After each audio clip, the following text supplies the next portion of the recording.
નમસ્કાર, આપ જોઈ રહ્યા છો લખત ન્યૂઝ અપડેટ ચેનલ। તમામ સમાચાર અને અપડેટ મેળવવા માટે ચેનલને સબસ્ક્રાઇબ કરો અને બેલ આઇકન પર ક્લિક કરો જેથી તમામ સમાચાર અને અપડેટ તમને મળી રહે। જૂનાગઢ જિલ્લાના માંગરોળ તાલુકામાં આવેલ સરકારી હોસ્પિટલની વધુ એક બેદરકારીના આક્ષેપો કરવામાં આવ્યા। મારામારી થતાં માંગરોળ સરકારી હોસ્પિટલમાં દાખલ થતાં કોઈ ડૉક્ટર દ્વારા કોઈપણ જાતની દવા કે કોઈપણ પ્રકારનું ધ્યાન ન હોવાનું આક્ષેપો કરવામાં આવ્યા। મારામારી કેસમાં ઈજા પામનારને ધ્યાન ન આપ્યા લેવાના આક્ષેપો કરવામાં આવ્યા। સત્ય હકીકત તપાસ બહાર આવશે। કનૈયા શું બનાવ બન્યો? અમારા હાથમાં પગમાં ને માથામાં છે ને અમારી માથા કૂટત હતી સાહેબ, એમાં અમારી દેવી પૂજાની માથા કૂટ હતી ને સાહેબ અંદર સિંક્રમ રમતા રમતા ઊભા થયા તો ડાયરેક્ટ હમણાં આવીને મારો જ મહિને નાખાને પગમાં અને મને માથામાં લાકડું માર્યું, એ ઓકી હતી ને એ મારી ને પગમાં નહીં મારી। અને શું કીધું?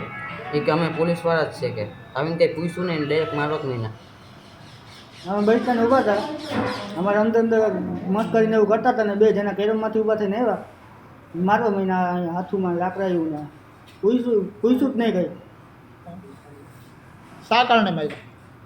એ અમારા અંદર માથાકૂટ કંઈક હતી અમારા અંદર દેવી પૂજક સમાજમાં, એ ભાઈ કેરમમાંથી ઊભા થયા કે બે પોલીસવાળા છે કે એમ કરી મારવા જ મહિના માર। અહીંયા શું કીધું? એ કે અમે પોલીસવાળા હતા પણ પૂછ્યું જ નહીં કાકા તમારે શું છે, મારવા મહિના ડાયરેક્ટ એમને અહીંયા હાથમાં બે। શું અહીંયા તમારી કોઈ વિધિ કરી?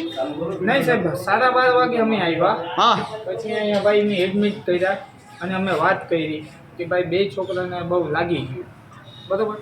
તો અહીંયા વાં જઈને એ શું કર્યું એ કોને ખબર। પછી અહીં બેસાડી દીધા।